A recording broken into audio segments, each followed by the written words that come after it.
तो देखो जदि आपण मैंने छोट मोट व्यवसाय करने चाहूँगी सरकार से आपन को टंका देवे आपन को निज हाथ टंका लगेबार दरकार नहीं सरकार से टंका देवे आपण मैंने व्यवसाय करेंगे। तो यही स्कीम नाम रोचे प्रधानमंत्री स्वनिधि योजना। ओडिशा रे मध्य बहुत सारा लोक स्वनिधि योजना लोन नौकरी कारण बिना ग्यारंटी रे लोन मिलूँ गिरवी रखापी पड़ोनी बिना ग्यारंटी लोन मिल आनले व्यवसाय कले बास धीरे धीरे बढ़ला चलला।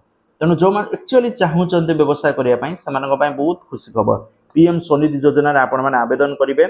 आवेदन कलापर आपन को प्रथम पर्यायर 15,000 टंका पर्यंत ऋण मिल ए 15,000 टंका ऋण आपन को 7% सुध देवे सुध देकी सुझे जदि आप ठीक टाइम ऋण को परिशोध कर दौरान ताले द्वितीय पर्यायर 25,000 टंका मिल तो से जो परिशोध करदे तृतीय पर्यायर 50,000 टंका पर्यंत ऋण सुविधा मिल जो चाहूँगी बिजनेस छोट मोट पनीपरिया बेकाली ठेला गाड़ी बिकाली से कम पैसा नहीं कि निजर व्यवसाय को आरंभ करेंगे। यही इनफॉरमेशन जो मान चाहूँगी पीएम स्वनिधि योजना जो ऑफिशियल वेबसाइट रे जाके आवेदन करेंगे।